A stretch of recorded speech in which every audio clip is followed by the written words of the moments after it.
Welcome to Lavender Town Radio, where shadows whisper and every story hides a darker truth. Tonight, let me take you deeper into the world of Pokémon you were never meant to see.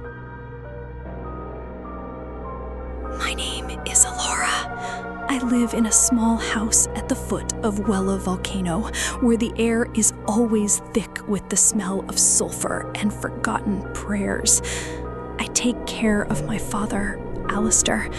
I feed him, I bathe him, and I wheel his chair out onto the porch every evening so he can look up at the mountain that took everything from him.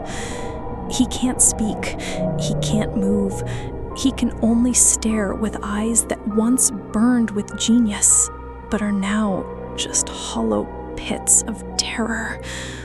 Sometimes, at night, when the wind howls across the black lava fields, a sound echoes down from the peak. It's a dry, rattling click, followed by a mournful roar that doesn't belong to any Pokémon I know. Every time I hear it, my father's body spasms in his wheelchair, and I know he hears it too. The echo of the sin he created. It wasn't always like this. My father was once a brilliant Pokémon researcher, respected throughout Akala Island. His specialty was Pokémon psychology, specifically grief and loss. He had dedicated his life to studying Cubone. He didn't just see a small Pokémon wearing a skull, he saw a living symbol of tragedy. He believed that Marowak's incredible strength wasn't born from muscle or skill, but was forged in the fires of sorrow. Its evolution, he used to tell me, his eyes alight, is not a biological change, Elara. It is a transcendence, a soul that has been shattered and has pieced itself back together into something stronger. He was a wonderful father, gentle, wise, and always had time to explain the world to me. His lab, just behind our house, was a clean, bright place, filled with books and incubators where orphaned Cubone were cared for. He healed them, not just their physical wounds, but their spirits. He helped them come to terms with their past and evolve naturally. He was a healer.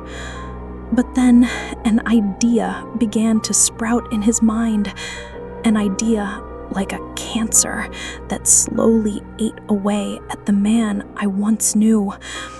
It started with a question: if the pain of losing one mother can create a powerful Marowak, what could a greater pain, a deeper tragedy, create? That's when the healing stopped and the cruelty began. My father believed he could build a god. All he needed were the right bones. The change was subtle at first. The psychology books were replaced with ancient anatomical texts. The warm incubators began to be reinforced with steel. And then the skulls started to appear. The first was Eradicate's. My father brought it home, claiming he'd found it on a field trip. He spent days in the lab, bleaching, polishing, and reinforcing it. I asked him what he was doing. "An experiment, my dear," he answered, not looking at me. "To see if a Cubone can accept a surrogate memory. To see if we can expedite the healing process by giving it a new symbol to cling to." It was a lie. I knew it even then. He chose one of the weakest Cubone, one he labeled Subject 1. He isolated it from the others. I heard its frightened cries all night. The next morning, I snuck into the lab. My father was asleep at his desk. Inside the steel cage, Subject 1 was trembling in a corner. It was no longer a Cubone. On its head was the oversized Raticate skull, its two long incisors obscuring most of its tiny face. It was trying to claw the skull off with its frail hands, but my father had fused it on with some kind of industrial epoxy. The smell of antiseptic and adhesive filled the air, but underneath it there was another smell, the smell of fear. "Dad?" I whispered. He jolted awake. When he saw me, there was no shame in his eyes. Instead, they shone with a fanatical light. "Look, Elara, do you see? It's adapting. Its energy is changing. The skull is imbuing it with a predator's instinct." I didn't see a predator. I saw a tiny creature being tortured. The Cubone stopped clawing and began to ram its head against the steel bars of its cage, a desperate attempt to escape the prison on its own head. The dry sound of bone on metal echoed in the lab. It did this over and over until it collapsed from exhaustion. My father scribbled meticulously in his notebook. Initial rejection response stronger than anticipated. Cranial reinforcement necessary. That week, Subject 1 died of exhaustion and head trauma. My father showed no grief. He simply noted in his journal, "Failure. Subject's willpower insufficient. A stronger skull and a more resilient subject are required." That was only the beginning. His lab was no longer a sanctuary. It became a bone workshop, a theater of cruelty. Skulls from Sandslash, Gollum, even a Tauros began to fill the shelves. He stopped pretending to find them. I started seeing the sophisticated traps he set around the mountain. He wasn't hunting, he was harvesting. He took only the heads, leaving the rest of the bodies for the mandibuzz. Our home, once filled with love and scientific curiosity, was now shrouded in darkness and the reek of bleach and the decay it tried to hide. They say a Cubone wears its mother's skull. My father's Cubone wore the skulls of his victims. The number of Cubone in the lab grew. My father used his reputation to take in orphans from all over Alola. The rescue centers thought they were sending them to a safe place. They didn't know they were sending them to hell. He numbered them. Subject 2, 3, 4. Each was locked in a separate cage, forced to wear an alien skull. Their cries became the soundtrack to my life. There was the cry of fear when my father approached with a new skull, the cry of pain as he fused it on, and worst of all, the cry of despair when they realized they couldn't get it off. I tried to intervene. One night, I snuck into the lab with a pair of pliers, trying to free Subject 7, a tiny Cubone forced to wear the spiky skull of a Lycanok. As I was about to snip the bindings, the door flew open. My father stood there, his face a mask of rage in the shadows. He didn't shout. He spoke coldly, his voice more terrifying than any scream.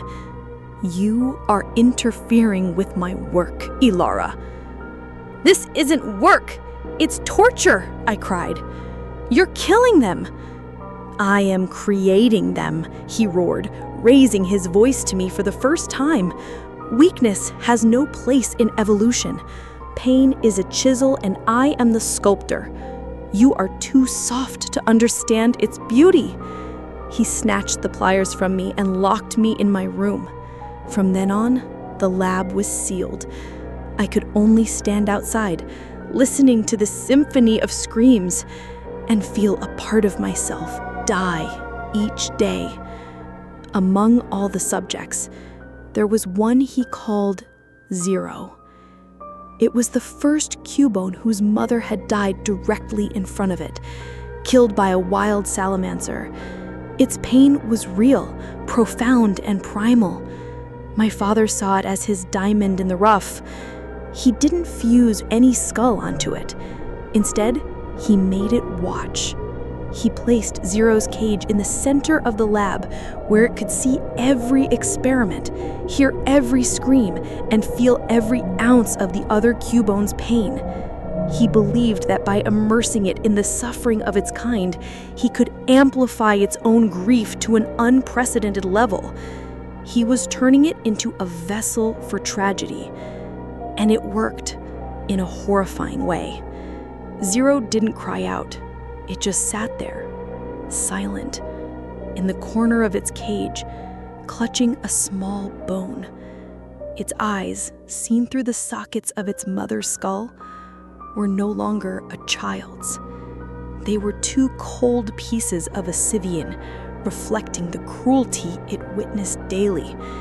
It was absorbing it all, turning it into something hard and dangerous inside. He didn't hunt the dragon for glory, but for its skull. He wanted to place it on the body of a child. My father grew more desperate. The failures mounted. Most subjects died or went insane. None evolved into what he hoped for. He came to a conclusion. These skulls were too weak. He needed a symbol of ultimate power. He needed the skull of a dragon. Specifically, he needed the skull of the very salamence that had killed Zero's mother. He was obsessed with the symmetry of it, the brutal poetry. He believed that by forcing Zero to wear the skull of the enemy that had ruined its life, he would create a perfect feedback loop of hatred and power. He would create a Marowak with the soul of a dragon. The hunt lasted a week. He used all his knowledge, all his cunning. I followed him secretly, my heart pounding in my chest. I saw him set the traps, use live bait, and then I witnessed the final confrontation on a cliff overlooking the sea. The salamence was magnificent, a blue and red tempest of scales and claws, but my father was prepared. He didn't fight fair. He used electric traps, paralyzing toxins, and a modified rifle that fired compressed energy spheres. The fight was brutal and short. The dragon gave one last roar, a cry of outrage and pain before it crashed to the ground. My father didn't celebrate. He approached the fallen beast with a sick reverence. With a surgical kit, he began his work. I turned away, gagging. When I looked back, he was standing there, covered in blood, holding the massive horned skull of the salamence. He looked like an evil priest holding a cursed relic.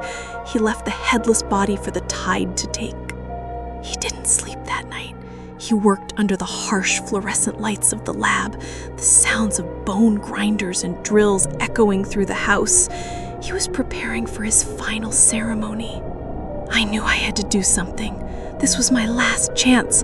I found the spare key to the lab he kept hidden under a loose stone. With my heart in my throat, I snuck in. My father was in the chemical room, mixing a new adhesive. Zero was in its cage, silent as always. The salamence skull, now cleaned and polished to a brilliant white, sat on the workbench like a grotesque throne. It was too big, too heavy. It would crush the small Cubone. "We have to go," I whispered through the bars, my hands fumbling with the lock. "Now!" The Cubone looked at me. It didn't move. It just stared with those empty eyes. And then it looked at the dragon skull. And then it looked back at me, and slowly it shook its head. It didn't want to escape. It was waiting. The sound of my father's footsteps echoed in the hall. I panicked, relocking the cage and fleeing, dropping the key in my haste. He never knew I was there, but I knew. I knew that I had a chance to stop this, and I had failed. And the Cubone, it had chosen this path. He didn't hunt the dragon for glory, but for its skull. He wanted to place it on the body of a child. It happened on the night of the full moon. My father believed its energy would act as a catalyst. He dragged Zero's cage to the center of the lab. He wore a clean white coat, as if he were a surgeon about to perform a life-saving operation. "Tonight, we redefine strength, Zero," he whispered, his voice trembling with excitement. "We will show the world the true beauty of pain." He opened the cage. Zero offered no resistance. It walked out, small and resolute. He lifted the salamence skull. It must have weighed 3 times what the Cubone did. "This was your enemy. Now it will be your crown. Bear its weight. Turn your hatred into your strength." He placed the skull on the Cubone's head. A sickening crack echoed through the room. The Cubone's spine buckled under the weight. Its legs trembled. A choked whimper escaped from beneath the massive skull. I couldn't take it anymore. I banged on the lab's glass door, screaming for him to stop. He paid me no mind. The Cubone collapsed, its body twitching. I thought it was dead. So did my father. A shadow of disappointment crossed his face. He muttered, "Another failure." But then, a light began to glow from under the skull. A cold, blue, white light. Zero's body began to convulse more violently, but not from pain. It was changing. Its bones cracked and popped as they elongated and reshaped themselves to accommodate the new skull. Its muscles bulged. The bone in its hand fell to the floor, and it picked up one of the large salamence ribs my father had left behind. The rib began to glow too, its edges sharpening to a razor's edge. The light flared, forcing me to close my eyes. When I opened them, it was standing there. It was not a Cubone. It was not a Marowak. It was something in between, a nightmare born of mad science and torture. It was much taller than a normal Marowak, its body lean and distorted. The massive salamence skull looked grotesque on its frame, yet it wore it with ease. The dragon's red eyes seemed to have come alive, burning with a cold intelligence through the sockets. Its bone club was no longer a tool. It was a weapon, a jagged bone scythe. My father gasped. Tears streamed down his face. "It's perfect," he whispered. "I did it. You are my masterpiece." He stepped forward, arms outstretched as if to embrace a long-lost son. "I am your father. I gave you this power." The creature lifted its head. It looked at my father, and in those burning red eyes, there was no gratitude, no loyalty. There was only recognition. It recognized him, not as its creator, but as its torturer, the source of all the pain it had ever known. It roared, a sound not of a Pokémon, but of pure vengeance. The confrontation took seconds. The monster swung its bone scythe. It didn't aim for the head or the heart. It aimed for my father's knees. A sharp crack, and my father went down, screaming. It stood over him, a dark silhouette of retribution. It didn't kill him. That would have been too easy a release. Instead, with surgical precision, it began its work. It used the bone scythe, the very symbol of strength my father had given it, to break him. A crack, his femur. Another crack, his arm. One by one. His ribs, his collarbone, his pelvis. It deconstructed my father, taking him apart piece by piece, just as he had tried to build it from the pieces of others. I could only stand there, paralyzed by horror, watching through the glass. My father stopped screaming. He just made choked, gurgling sounds. The monster showed no rage. It moved with a terrifying calm, as if completing a task programmed into its very soul. When it was done, it turned to look at me. The red eyes stared through the glass. It made no move to harm me. Perhaps it saw my fear and my regret, or perhaps it simply didn't care. Its work here was done. With a casual swing of its scythe, it shattered the lab wall. It walked out into the night of Wela Volcano, never looking back. A new, terrifying legend was born on our island, a story whispered by hikers who saw a distorted shape with glowing red eyes in the dark. I called for help. They saved my father's life, but they couldn't save him. He survived, but that is all. A brilliant mind trapped in a completely destroyed body, a collection of shattered bones held together by screws and metal plates. And so now, I care for him. I wheel him out onto the porch and we listen together. We listen to the cries of the monster on the mountain, the nameless Marowak born of arrogance. I don't know if it cries out in pain or in triumph, but I know it cries for my father. It is his eternal reminder.